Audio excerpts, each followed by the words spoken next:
نحمده ونصلي على رسول الكريم اعوذ باللہ من الشیطان الرجیم بسم اللہ الرحمن الرحیم۔ السلام علیکم خواتین و حضرات، میں آج کچھ دیر سے آنے کے لیے معذرت چاہتا ہوں، لیکن بعض اوقات کچھ فیملی مصروفیات ایسی ہو جاتی ہیں کہ نہ چاہتے ہوئے بھی انسان 5-10 منٹ لیٹ ہوتا ہے۔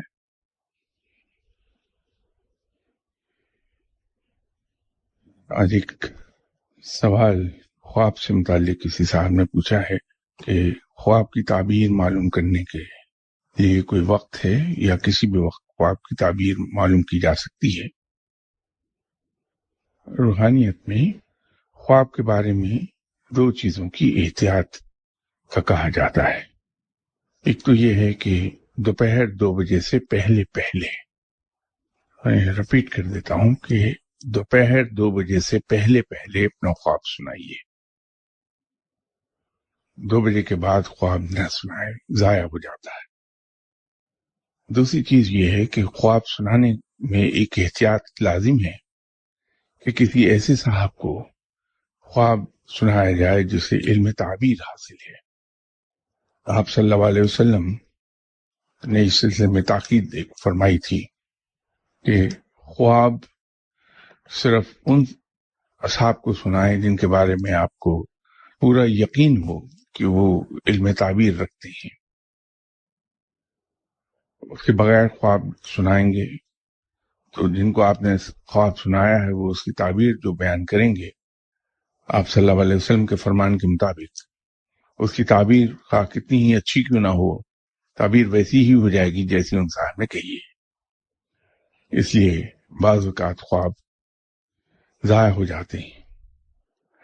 اسی طرح آپ صلی اللہ علیہ وسلم نے تاکید فرمائی کہ خواب جو آپ کے ذہن کے مطابق اچھی تعبیر نہیں رکھتے ہوں گے وہ خواب کسی کو نہ سنائے جائیں تاکہ اس کے اثرات ضائع ہو جائیں۔ اور برے خوابوں کے اثرات دور کرنے کے سلسلے میں آپ صلی اللہ علیہ وسلم نے ایک طریقہ یہ فرمایا کہ جب خواب برا دیکھیں اور آنکھ کھل جائے تو اپنی بائیں طرف 3 مرتبہ تھوک دیجیے، خواب کی اثرات دور ہو جائیں گے۔ ٹائم کے سلسلے میں ایک بار پھر عرض کر دیتا ہوں کہ دوپہر 2 بجے سے پہلے خواب سنائیں۔ یہ تو اس سوال کے جواب میں عرض کر دیا، لیکن میں ذاتی طور پہ ایک چیز یہ عرض کرنا چاہتا ہوں کہ ہم خوابوں کے قصے میں نہ پڑیں، یہ ہمیں بے عملی کی طرف لے جاتی ہیں۔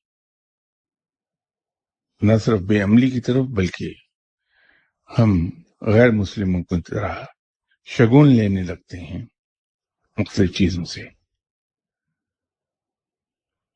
جیسے یہاں میں نے ایک بار ایکسپلین کیا تھا خواب کے سلسلے میں، ضروری نہیں کہ خواب کی تعبیر وہی ہو جس پر ہم گمان کر رہے ہیں، بلکہ اس کے اندر کئی عوامل ہیں جو بہت امپورٹنٹ رول پلے کریں گے۔ پہلا فیکٹر تو یہ ہے کہ خواب رات کے کس حصے میں دیکھا گیا۔ دوسری چیز یہ ہے کہ دیکھنے والے کی روحانی کیفیات کیا ہیں، اس کی دنیاوی ایکٹیویٹیز کس قسم کی ہیں۔ اگر کوئی گناہگار شخص خواب دیکھتا ہے یا ایسا انسان خواب دیکھتا ہے جس کی روح کی لطافت کچھ زیادہ نہیں ہے، تو ضروری نہیں کہ وہ خواب سچی ہوں، اس میں اس آدمی کی سوچوں اور ناآسودہ خواہشات کو بڑا دخل ہوگا۔ پھر اگر خواب رات کے درمیانی حصے میں آیا ہے تو اس کا زیادہ تر تعلق انسان کی رات کے کھانے کے ساتھ ہوگا یا معدے کی گرانی کے ساتھ ہوگا۔ اگر سٹمک انسان کا اپسٹ ہے، کھانا ہضم پوری طرح نہیں ہوا، تو اس سے جو اٹھنے والے بخارات ہیں ان کے زیر اثر خواب دکھائی دیں گے، بہت اوٹ پٹانگ خواب ہوں گے۔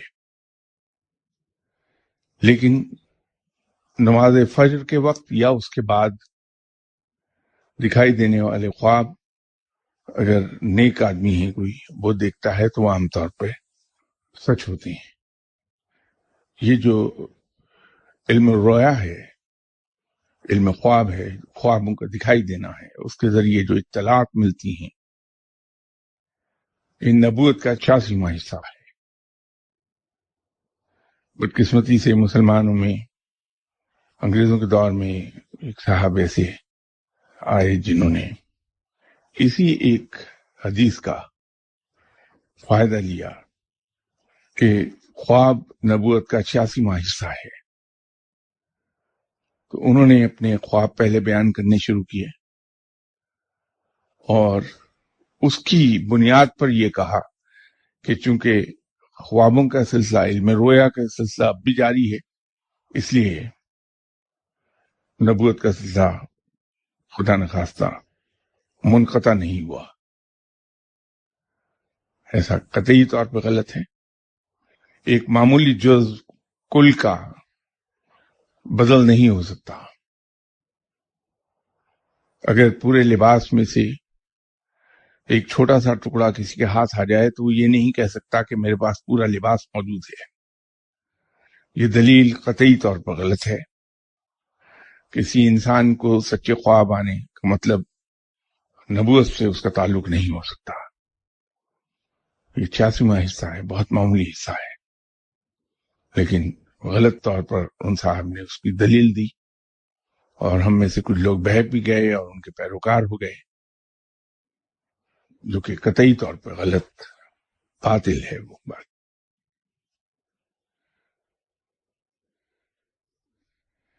ایک اور سوال ہے کہ دنیاوی تصرف اور روحانی تصرف سے کیا مراد ہے؟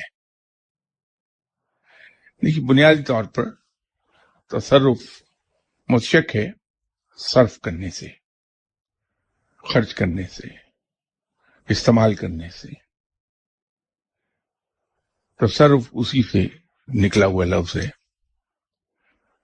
دنیا میں جب ہم کسی پوزیشن پر بیٹھے ہوتے ہیں، کوئی عہدہ ہولڈ کرتے ہیں، تو اس سے متعلق جو اختیارات ہیں وہ آٹومیٹیکلی اس آدمی کو مل جاتے ہیں جو اس کرسی میں بیٹھا ہے.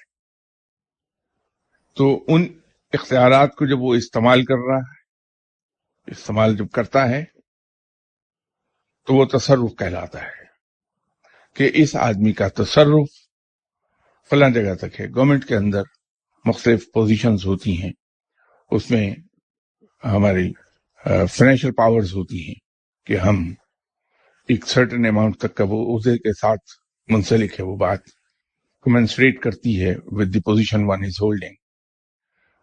اتنے ایکسپینس تک ہم اپنے طور پر اس کی اپروول دے سکتے ہیں، وہ ہمارا تصرف ہے. تو اسی طرح روحانیت میں جب کوئی ولایت کے درجے پر پہنچتا ہے، اس کی اپروول ہو جاتی ہے، اس کے کندھے پہ مہر لگ جاتی ہے، شانے پہ. اگر اس کو کوئی ڈیوٹی تفویض ہو جائے، کسی ڈیوٹی پہ لگا دیا جائے وہ، تو اپنے معاملات کو چلانے کے لیے اس کو کچھ اختیارات مل جائیں گے. وہ اس کے تصرفات کہلائیں گے.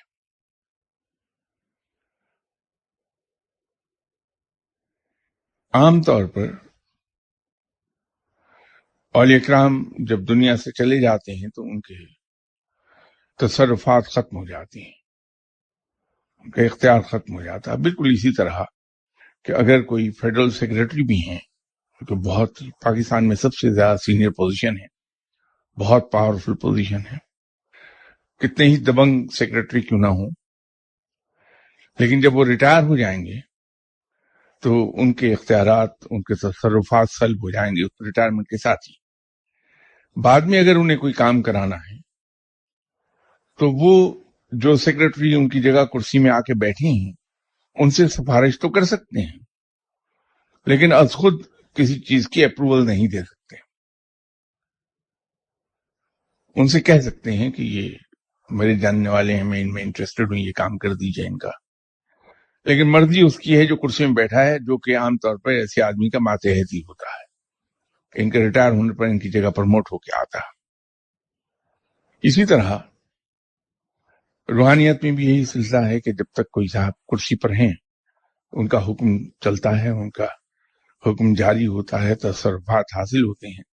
لیکن جو ہی وہ دنیا سے چلے جاتے ہیں، تصرفات ختم ہو جاتے ہیں.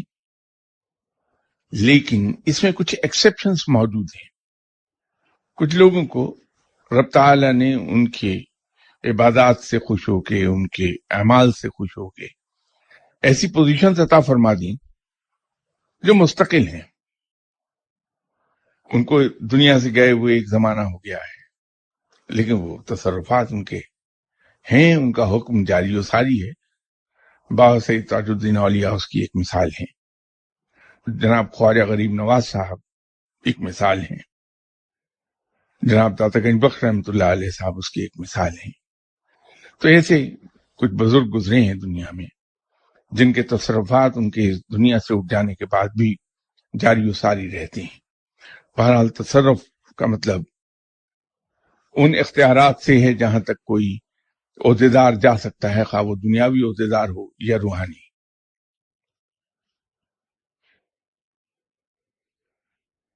دوسرے سوال کا جواب تو میں اپنی اس گفتگو میں دے چکا کہ کیا وصال کے بعد تمام اولیاء کرام کا دنیاوی تصرف ختم ہو جاتا ہے. یہ میں نے ابھی اس کا جواب دیا ہے.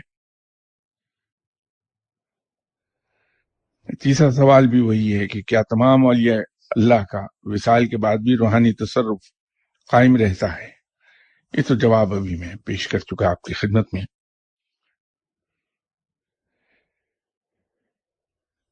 انہی صاحب کا چوتھا سوال ہے کہ جب کوئی ولی اللہ اپنا سب کچھ اپنے خلیفوں کو سونپ کر دنیا سے رخصت ہوتے ہیں تو کیا پھر بھی ان کا روحانی تصرف قائم رہتا ہے. دیکھیے، دو چیزیں ہیں. کسی ولی اللہ کا یا کسی دنیاوی عہدیدار کا اپنے شاگرد کو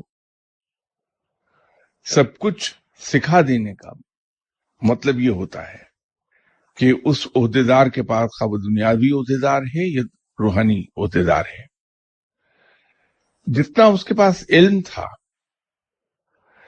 سب کا سب اس نے اپنے شاگرد کو سکھا دیا. یہ بالکل اسی طرح ہے کہ ہم کسی کے لیے فاتحہ پڑھتے ہیں، یا اس سے بہتر مثال یہ ہے کہ کوئی صاحب روزہ رکھتے ہیں اور کوئی صاحب دل اس روزے دار کو روزہ کھلواتا ہے. تو جتنا ثواب روزے دار کو ملا اتنا ہی روزہ کھلوانے والے کو بھی ملا. تو ثواب دونوں کے پاس اتنا ہی رہ گیا. یہ اللہ نے اپنی رحمت کے صدقے وہ اجر ڈبل کر کے ایک حصہ روزہ کھلوانے والے کو اور ایک حصہ روزہ رکھنے والے کو دے دیا. لیکن اس کا مطلب یہ نہیں کہ روزہ رکھنے والے کا ثواب روزہ کھلوانے والا لے گیا. اسی طرح جب کوئی ولی اللہ اپنے شاگرد کو، اپنے قائم مقام کو وہ تمام علم عطا کر دیتے ہیں تو وہ علم ان کا ختم نہیں ہوتا. پرانے زمانے میں حکماء گزرے جنہوں نے بڑی بڑی گہری تحقیق کی، اور اس تحقیق کے نتیجے میں بہت ہی سریع الاثر دوائیں وجود میں آئیں. یہ حکماء ایسی تمام تحقیق کو اپنے سینے میں محفوظ رکھتے تھے، لیکن مرتے ہوئے اپنے شاگرد خاص کو وہ نسخہ دے دیتے تھے. اب نسخہ دینے کے بعد جتنے دن زندہ رہے اس کا مطلب یہ نہیں کہ ان کے علم سے وہ نسخہ محو ہو گیا کیونکہ انہوں نے وہ نسخہ اپنے شاگرد کو عطا کر دیا تھا. علم دینے سے علم گھٹتا کبھی نہیں. تو خلیفہ کو اگر یہ کوئی کہے کہ فلاں ولی اللہ بہت اچھے آدمی تھے، جاتے ہوئے اپنے خلیفہ کو سب کچھ دے گئے، اپنے پاس کچھ نہیں رکھا، تو اس سے مراد یہ نہیں ہے کہ انہوں نے اس علم کو ایک پوٹلی کی صورت میں باندھ کے جیب میں رکھا ہوا تھا، وہ پوٹلی جیب سے نکالی، اپنے خلیفہ کے ہاتھ پہ رکھ دی اور خود ان کی جیب خالی ہو گئی. بالکل نہیں ہے. عام طور پہ ہوتا یہ ہے کہ جس حد تک کسی کو علم دیا جا سکا دے دیا، باقی علم اس ولی اللہ کے ساتھ چلا گیا. لیکن جو اچھے اولیاء کرام گزرے ہیں، بہت اعلیٰ ظرف لوگ، وہ اپنا سب کچھ جانے سے پہلے عطا کر گئے اپنے خلیفہ کو. تو تصرفات جو ہیں وہ علم ان کو جب دے دیا اپنے خلیفہ کو، اس کے بعد فرض کر لیجئے کہ وہ 1 مہینہ زندہ رہے، تو ان کے تصرفات تو وہی ہیں، کیونکہ تصرف کا تعلق علم سے نہیں ہے، اس عہدے سے ہے جس پر وہ بیٹھے ہیں. تو وہ تصرف تو جاری رہے گا جب تک ان کے پاس وہ عہدہ ہے. جب اس عہدے سے وہ فارغ ہو جائیں گے تو تصرفات سیز ہو جائیں گے. تو اس لیے تصرف کا خلیفہ کو علم دے دینے سے کوئی تعلق نہیں. انہی صاحب نے ایک اور سوال پوچھا ہے کہ کیا کوئی مجذوب غوث کے مقام پر فائز ہو سکتا ہے؟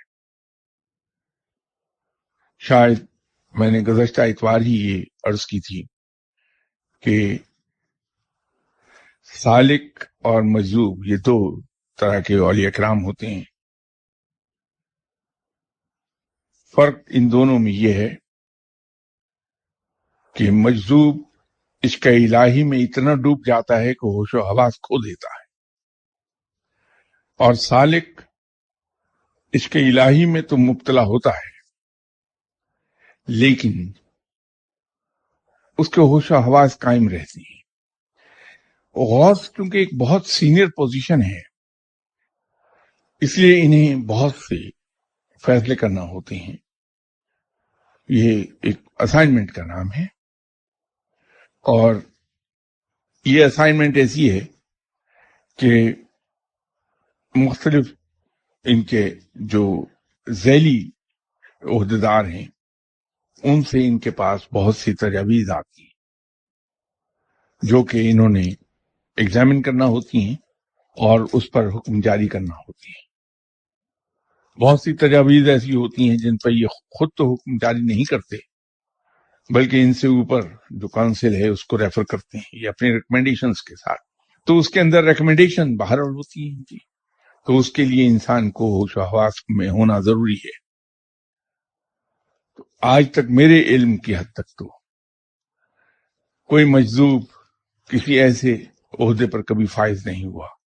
ہاں یہ ضرور ہے کہ ایسی بہت سی مثال ملتی ہیں کہ ایسے عہدے پر بیٹھے ہوئے، اور یہ ہر ولی اللہ کے ساتھ پیش آتی ہے یہ چیز، کہ کبھی کبھار وہ حالت جذب میں چلا جاتا ہے،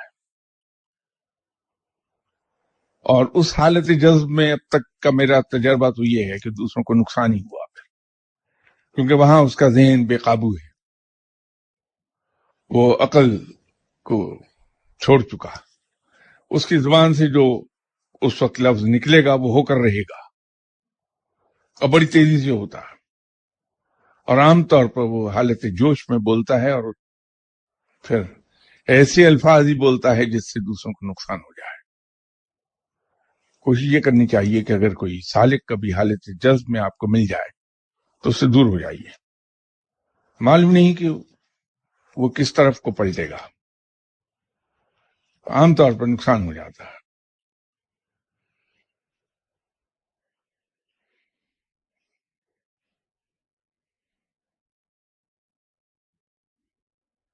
کسی صاحب نے یہ ایک سوال پوچھا ہے کہ کیا فرشتے ارادے سے معصوم اور انبیاء کرام اسلام روایت نقص سے معصوم ہوتے ہیں؟ فرشتہ اس کو ہم ایک لیونگ روبوٹ اگر کہہ دیں تو غلط نہیں ہوگا. فرشتے لیونگ روبوٹس ہیں، وہ اپنا مائنڈ کسی چیز پر اپلائی نہیں کرتے، صرف حکم کی تعمیل کرتے ہیں. جو حکم ان کو ملا، جو ان کو پروگرام رب تعالیٰ نے عطا فرما دیا، وہ اس کے مطابق چلتے رہیں گے. اس میں کہیں ان کی خواہش، ان کی ارادے اور ان کی کسی تمنا کو دخل نہیں ہوتا، مائنڈ اپلائی بالکل نہیں کرتے وہ. اس لیے میں یہ کہہ رہا ہوں، اس پر بہت سے لوگوں کو شاید اعتراض ہو جائے میرے اس لفظ پر کہ وہ لیونگ روبوٹس ہیں، لیکن یہ میں نے معاملہ ایکسپلین کرنے کے لیے کہا. جاندار تو ہیں، اس لیے وہ لیونگ لفظ میں لگا رہا ہوں ان کے ساتھ. اولیاء کرام بہت نیچے آتے ہیں، انبیاء کرام کا معاملہ بالکل مختلف ہے. اس زمانے میں یہاں گفتگو کرتے ہوئے میں نے ایک چیز آپ سے گزارش کی تھی کہ اگر ہم ایگزامن کریں چیزوں کو تو جو معلوم انبیاء کرام ہیں وہ 40 ہیں، کیونکہ ان کے نام قرآن پاک میں بیان ہوئے. روایت اور حکایت کے مطابق ٹوٹل تعداد ان کی 1,24,000 تھی. تو جو معلوم انبیاء کرام ہیں وہ سبھی کے سبھی غیر تعلیم یافتہ تھے. ان کے غیر تعلیم یافتہ ہونے کے پیچھے یہ وجہ قطعاً نہیں تھی کہ معاذ اللہ رب تعالیٰ کو کوئی بے علمی پسند ہے، ایسا نہیں ہے. اللہ علم والوں کو بہت پسند کرتا ہے. صاحب علم لوگوں کے مقام بہت بلند ہیں رب کے حضور. وجہ صرف یہ ہے کہ اگر کوئی نبی، کوئی پیغمبر اگر کسی دنیاوی مدرسے میں تعلیم پائے، کسی ٹیوٹر سے پڑھے یا گھر پہ پڑھایا جائے، تو پڑھانے والے بہرحال انسان ہوں گے، اور انسان کا علم محدود ہے، اس کی عقل بھی محدود ہے، خطا کا پتلا ہے. تو جہاں چیزیں محدود ہوں گی وہاں غلطی کا احتمال پورا رہے گا. تو محدود علم، محدود عقل والے سے لے کے جب وہ اپنی امت کو تعلیم دیں گے تو اس کے اندر جگہ جگہ فالٹس ہوں گے، غلطیاں ہوں گی، خامیاں ہوں گی. عام آدمی کی خامی تو نقصان نہیں دیتی، اس کی اپنی ذات کو دے گی یا زیادہ سے زیادہ اس کے ارد گرد کے لوگوں کو نقصان پہنچائے گی. لیکن کسی نبی اور پیغمبر سے خدا نخواستہ اگر کبھی غلطی ہو تو وہ دلیل بن جائے گی پوری امت کے لیے کہ یہ ہمارے پیغمبر نے یوں کیا تھا، ہم بھی یوں کر رہے ہیں. اس لیے ان کی تعلیم کا بندوبست رب خود کرتا ہے، اپنے فرشتوں کے ذریعے، وحی کے ذریعے انبیاء اکرام کو تعلیم وہ دیتا ہے. اور یہ اسی لیے جب ان کو نبوت کا اعلان کا حکم ہو جاتا ہے تو یہ اپنے وقت کے سب سے بڑے صاحب علم ہوتے ہیں. اور ایک چیز اور یاد رکھیے کہ کوئی پیغمبر، نبی یا رسول اپنی زبان سے کوئی ایسی بات نہیں نکالتا جس کا حکم رب سے نہ ہو. ان کے زبان سے ادا ہونے والا ہر لفظ، ان سے سرزد ہونے والا ہر عمل من جانب اللہ ہوتا ہے، اس لیے اس کو سیفلی فالو کیا جا سکتا ہے.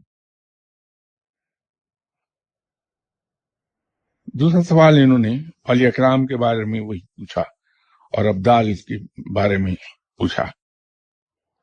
صاحب، اولیاء کرام اور ابدال یاد رکھیے کہ عام آدمی سے اس مقام پر گئے ہوتے ہیں. ایک عام آدمی اگر علم حاصل کرے اور اس پر عمل بھی کرے تو اس کا ولی اللہ بن جانا لازم ہے. ولی اللہ ہم اسے بطور ایک ٹرم کے یوز کرتے ہیں، ٹرمنالوجی کے طور پر یوز ہوتا ہے، اصطلاح ہے. در حقیقت اس کا معنی اللہ کے دوست کے ہیں. اللہ دوست کن کو رکھتا ہے؟ ان لوگوں کو جو غیر مشروط اطاعت کرتے ہیں اس کی. ولایت کی بنیادی شرائط کیا ہیں؟ غیر مشروط سرنڈر اور غیر مشروط اطاعت، دو ہی بنیادی شرطیں ہیں. دو کام کر لیجئے، آپ گارنٹیڈ ولی اللہ ہو جائیں گے کہ اللہ کے حضور غیر مشروط سرنڈر کر دیجئے آپ، اور اللہ کی غیر مشروط اطاعت شروع کر دیجئے۔ لیکن چونکہ رب تعالیٰ نے انسان کو اپنا خلیفہ بنا کے زمین پر اتارا، قادر مطلق کا خلیفہ، اس کا نائب، اس کا نمبر 2، اس کا سیکنڈ ان کمانڈ کبھی بے اختیار نہیں ہو سکتا، یہ خلاف انصاف ہو جاتا۔ تو قادر مطلق کا نائب قادر ضرور ہوگا۔ جس طرح ہم دنیاوی طور پر اگر دیکھیں تو دفتر میں کام کرنے والے صاحبان اس بات سے واقف ہوں گے کہ جو افسر اعلیٰ ہوتا ہے، اس کا نمبر 2، سیکنڈ ان کمانڈ، بہت سے اختیارات کا حامل ہوتا ہے۔ تو رب تعالیٰ نے انسان کو قادر مطلق تو نہیں بنایا کہ وہ شریک بن جاتا، لیکن اس کو بہت سے اختیارات عطا فرما دیے۔ ان اختیارات کو ہم 3 مختصر چیزوں میں ان کا احاطہ کر پائیں گے کہ انسان کو رب تعالیٰ نے فریڈم آف تھاٹ عطا کر دی کہ انسان جو چاہے سوچتا رہے بیٹھا، کوئی قدغن نہیں ہے اس پر۔ کبھی کوئی فرشتہ آ کے ہمیں کندھے سے پکڑ کے ہلائے گا نہیں کہ یہ کیا سوچ رہے ہو۔ اللہ تعالیٰ نے ہمیں فریڈم آف ڈیسیشن عطا فرما دی، ہم آزاد ہیں کہ جو چاہے فیصلہ کر لیں۔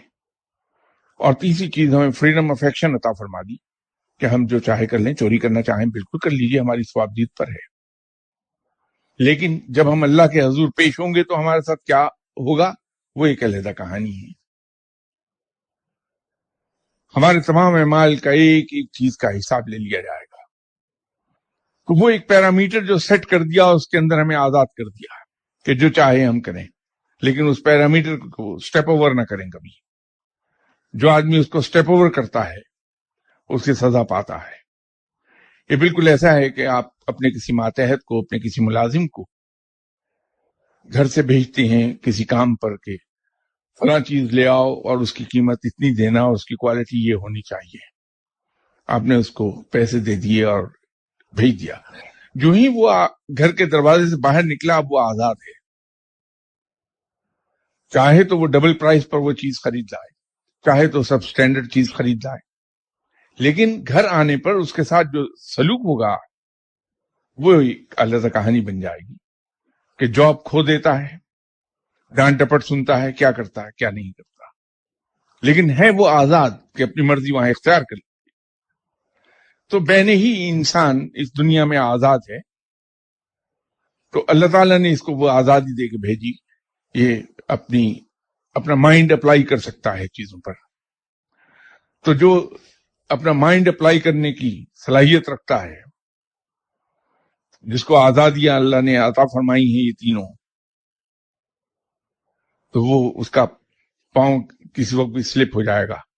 میں اسی ضمن میں ایک یہی ہونے والی گفتگو کی طرف توجہ آپ کی دلاؤں گا کہ ایک زمانے میں نے عرض کیا تھا کہ ہم اپنے مرشد کے بارے میں ایک عجیب تصور باندھ لیتے ہیں اور وہ عام طور پر چکنا چور ہو جاتا ہے۔ نتیجہ یہ ہوتا ہے کہ ہم فرسٹریٹ ہوتے ہیں، بھاگتے ہیں، ان سے دور چلے جاتے ہیں۔ تو میں نے یہ عرض کی تھی کہ اپنے مرشد کو انسان جانیے، انسان کے مقام پر رکھ کے انہیں پرکھیے۔ وہ انسان ہیں، ان سے غلطی ہو سکتی ہے، ان کا پاؤں پھسل سکتا ہے، کبھی کسی مقام پر کسی ان گارڈڈ مومنٹ میں ان کا نفس ان پر قابو پا سکتا ہے، نفس کے ماتحت جا سکتے ہیں۔ تو جب ہم انہیں انسان کے مقام پر رکھ کے پرکھیں گے اور ان سے غلطی کی توقع رکھیں گے، تو ان سے اگر کبھی کوئی کوتاہی ہوتی ہوئی ہمیں دکھائی دیتی ہے یا ان کی ذات میں کہیں کوئی خامی دکھائی دیتی ہے، تو ان کا امیج ہمارے ذہن میں جو ہے وہ شٹر نہیں ہوگا، ہمیں جھٹکا نہیں لگے گا۔ نتیجہ یہ ہے کہ ہم ان کے ساتھ منسلک رہیں گے اور ان سے علم لیتے رہیں گے۔ اسی لیے میرا زور ایک بات پر ہوتا ہے کہ مرشد کے ساتھ عقیدت کا رشتہ نہ پالیے،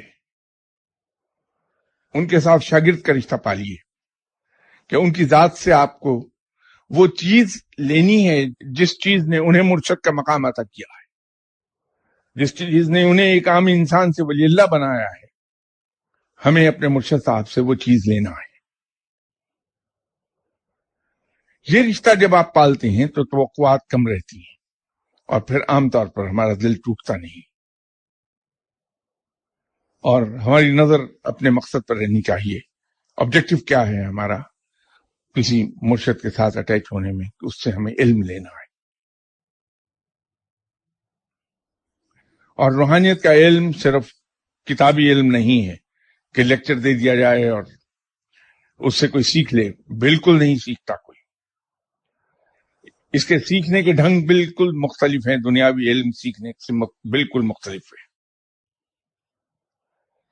اس کے اندر تو انسان کو آبزرو کرنا پڑتا ہے، تھرو آبزرویشن سیکھتا ہے انسان، تھرو انسٹرکشنز نہیں سیکھتا۔ اپنے مرشد کو باریکی سے آبزرو کیجئے کہ وہ کرتا کیا ہے۔ آسان لفظوں میں اپنے مرشد کے فٹ پرنٹس پر پاؤں رکھ کے چلتے چلے جائیے، اس کے جو نقش قدم ہیں، پاؤں کے نشان پر اپنا پاؤں رکھتے چلے جائیے، تو جہاں آپ کا مرشد پہنچا ہے لامحالہ آپ وہیں جا پہنچیں گے۔ یہی آبجیکٹو ہونا چاہیے کہ اگر میں اپنے مرشد سے آگے نہیں جاتا تو کم سے کم وہاں تک تو چلا جاؤں۔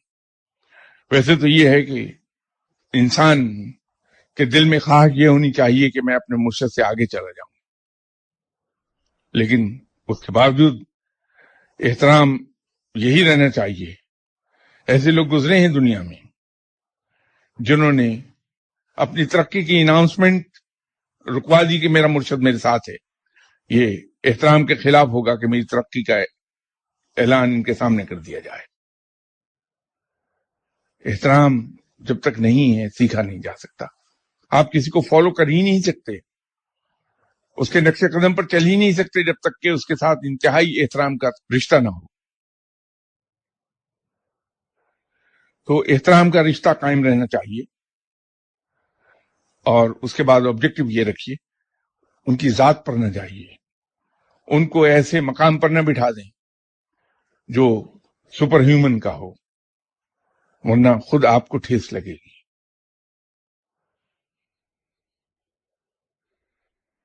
انہی صاحب نے ایک اور سوال کیا ہے کہ خلیفہ اور خلیفہ راشدین میں کیا فرق ہے، کیا دونوں کے کام ایک دوسرے سے مختلف ہوتے ہیں؟ اب خلیفہ راشدین کی ٹرم مخصوص ہے جناب سیدنا حضرت ابوبکر صدیق رضی اللہ تعالی عنہ، سیدنا حضرت عمر فاروق رضی اللہ تعالی عنہ، حضرت عثمان غنی رضی اللہ تعالی عنہ، اور جناب حضرت علی کرم اللہ وجہ رضی اللہ تعالی عنہ کے لیے۔ آپ چونکہ قائم مقام تھے آپ صلی اللہ علیہ وسلم کی نبوت کے نہیں بلکہ دنیاوی حکومت کے، اس لیے اور پھر انتہائی قریبی صحابہ کرام میں شمار تھا، احتراماً انہیں خلفائے راشدین کہا جاتا ہے۔ وہ وہیں تک محدود ہے یہ ٹرم، یہ میرے علم کی حد تک یہ ٹرم کسی اور کے لیے استعمال نہیں کی گئی آج تک۔ لیکن خلیفہ جو لفظ ہے یہ اصل میں استعمال ہوتا ہے کسی ایسے آدمی کے لیے جو اسے ریپلیس کرے، اور عرف عام میں یہ روحانی مقام کی ریپلیسمنٹ کے لیے استعمال کیا جاتا ہے کہ کوئی ولی اللہ اس دنیا سے جانے سے پہلے اپنے عقیدت مندوں میں، اپنے ماننے والوں میں، اپنے شاگردوں میں ان کے بینیفٹ کے لیے یہ اعلان کر دیتے ہیں کہ میرے مر جانے کے بعد آپ کا لرننگ کا سینٹر جو ہے، لرننگ سینٹر، وہ یہ صاحب ہوں گے، کیونکہ جو مرشد ہیں وہ یہ فیل کرتے ہیں کہ میرے پاس آنے والے اور میرے تمام شاگردوں میں اس شخص کی طور اطوار، طور طریقے، کردار اور علم کا لیول دوسروں سے بہتر ہے، تو یہ ڈیزرو کرتا ہے دوسروں کو لیڈ کرنے کے، ان کو سکھانے میں، تو اس کا اعلان کر دیتے ہیں. تو عرف عام میں یہ خلیفہ وہ صاحب کہلاتی ہیں. میں تو یوں عرض کروں گا کہ ایک خلیفہ اور خلفائے راشدین کے درمیان تو کوئی موازنہ ہو ہی نہیں سکتا. ولی اللہ تو خاک پاں ہیں ان خلفائے راشدین کے، قدموں کی دھول ہیں، وہ تو ان کے پاؤں کی گرد کے برابر بھی نہیں ہے. ان چاروں صحابہ کرام کا مقام بہت بلند ہے، ایسا بلند کہ وہاں تک پہنچا کوئی نہیں. پھر اولیاء کرام کیا بیچتے ہیں ان کے سامنے.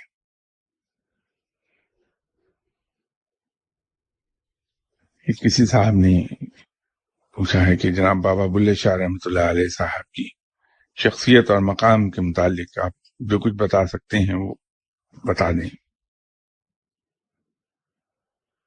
سب ایک تو اس وقت نہیں ہے، ایک بچ چکا. دوسرا ایک لمبا سبجیکٹ ہے. اگر بابا بلے شاہ صاحب کی زندگی، ان کی روحانیت، ان کے تصرفات، ان کے مقام پر گفتگو شروع کی جائے تو میرا خیال ہے 8-10 گھنٹے تو چاہیے ہوں گے. اس کا سب سے آسان طریقہ یہ ہے کہ بابا بلے شاہ صاحب پر لکھی جانے والی کوئی بھی مستند کتاب بازار سے لے کے پڑھ لیجئے. اس کے اندر اگر کوئی ایسا نقطہ آ جائے جو وضاحت طلب ہو، اس کے لیے میں حاضر ہوں. اگر میں اس کی وضاحت کر سکا ضرور کروں. یہ کچھ سوال باقی رہ گئے ہیں، انشاءاللہ تعالی اسے نیکسٹ سنڈے بشرط زندگی بیان کریں گے. السلام علیکم.